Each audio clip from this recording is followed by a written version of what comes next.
Hi friends, வணக்கம். இன்றைக்கி நம்ம வீடியோவில் சாதம் வெடிக்கிற கஞ்சியோட நன்மைகளும் அதை நம்ம எப்படியெல்லாம் யூஸ் பண்ணலாம் அப்படின்றத பற்றி தான் இந்த வீடியோவில் பார்க்க போகிறோம்.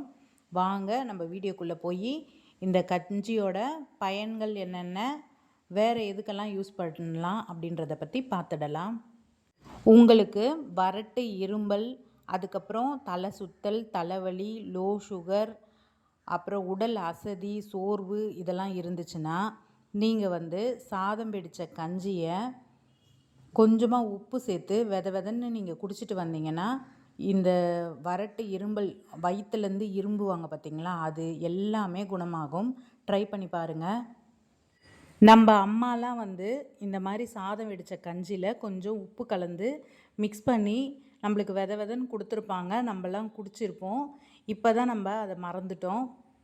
யாரெல்லாம் குடிச்சிருக்கீங்கன்ட்டு கமெண்ட்டில் சொல்லுங்கள்.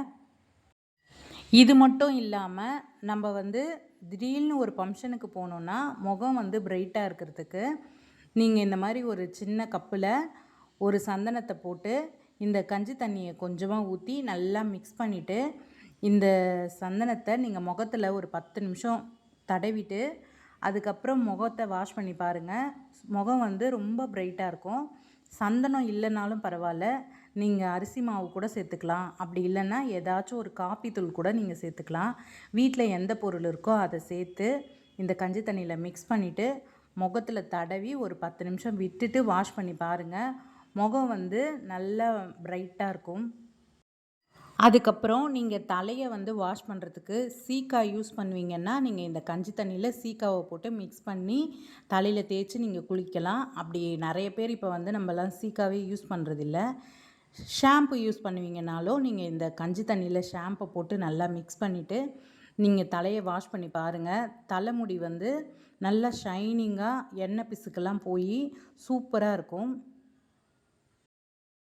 அதுக்கப்புறம் இந்த ஷாம்பு மிக்ஸ் பண்ண கஞ்சி தண்ணியை நம்ம சமையல் கட்டில் அந்த டைல்ஸ்லலாம் எண்ணெய் பிசுக்காக இருக்கும் பார்த்தீங்களா, அதில் கூட நீங்கள் நல்லா தேய்ச்சிட்டு ஈர துணியை வச்சு நல்லா தொடச்சி விட்டிங்கன்னா டைல்ஸ் பளபளன்னு சூப்பராக இருக்கும்.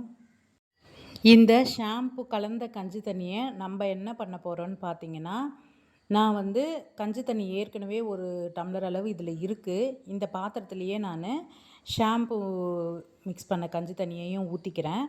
கொஞ்சமாக தண்ணியும் நான் ஊற்றிட்டு நல்லா மிக்ஸ் பண்ணிவிட்டு நம்ம எண்ணெய் பிசுக்காக எது இருந்தாலும் அதை போட்டு ஒரு 10 நிமிஷம் ஊற வச்சுட்டு தேய்ச்சி நீங்கள் கழுவுனீங்கன்னா உங்களுக்கு அந்த எண்ணெய் பிசுக்கெல்லாம் போய் க்ளீன் ஆகிடும். நான் உங்களுக்கு காமிக்கிறதுக்காக நான் அகல் விளக்கு தான் போட்டு நான் கழுவி காமிக்க போகிறேன். நீங்கள் எண்ணெய்லாம் ஊற்றுவீங்க பார்த்தீங்களா, அந்த பாட்டில்லாம் கூட காலி ஆகிட்டு அடுத்த முறை நீங்கள் ஊற்றும்போது எப்படியும் வாஷ் பண்ணிவிட்டு தான் ஊற்றுவீங்க. அது வாஷ் பண்ணும்போது நீங்கள் இந்த மாதிரி கஞ்சி தண்ணியில் கொஞ்சமாக ஷாம்பு இல்லைன்னா சோப்பு தூள் ஏதாச்சும் போட்டு நல்லா மிக்ஸ் பண்ணிவிட்டு நீங்கள் அந்த பாட்டிலில் ஊற வச்சு தேய்ச்சி கழுவுனீங்கன்னா அந்த எண்ணெய் பிசுக்கெல்லாம் போயிடும். இப்போ உங்களுக்கு பார்த்தாலே தெரியும், இந்த விளக்கில் இருந்த எண்ணெய் பிசுக்கு, அப்புறம் நம்ம விளக்கு ஏற்றணும் பார்த்திங்களா, அந்த இடத்துல கருப்பாக இருந்துச்சு, அதெல்லாமே போயிடுச்சு. கண்டிப்பாக நீங்களும் இந்த டிப்ஸை ட்ரை பண்ணி பாருங்கள். கடைசியாக நம்ம பார்க்க போகிற டிப்ஸ் என்னன்னு பார்த்தீங்கன்னா, நான் கஞ்சி தண்ணியில் கொஞ்சமாக சோப்பு தூளை போட்டு நல்லா மிக்ஸ் பண்ணிவிட்டு நம்ம கறிக்கந்தெல்லாம் இருக்கும் பார்த்திங்களா, எண்ணெய் பிசுக்காக இருக்கும் சமையல் கட்டில் பிடிக்கிறதுக்கு வச்சுருப்போம்ல, அந்த கறிக்கந்தையும் நம்ம போட்டுட்டு ஒரு 10 நிமிஷம் ஊற விட்டு கையிலேயே நீங்கள் கசக்கி எடுத்திங்கன்னா, கசக்கிட்டு நீங்கள் அலசிட்டிங்கன்னா பளிச்சுன்னு ஆகிடும். அந்த எண்ணெய் பிசுக்கு, அந்த அழுக்கு எல்லாமே போயிடும். இந்த வீடியோ உங்களுக்கு ரொம்பவே பயனுள்ளதாக இருக்கும்னு நினைக்கிறேன்.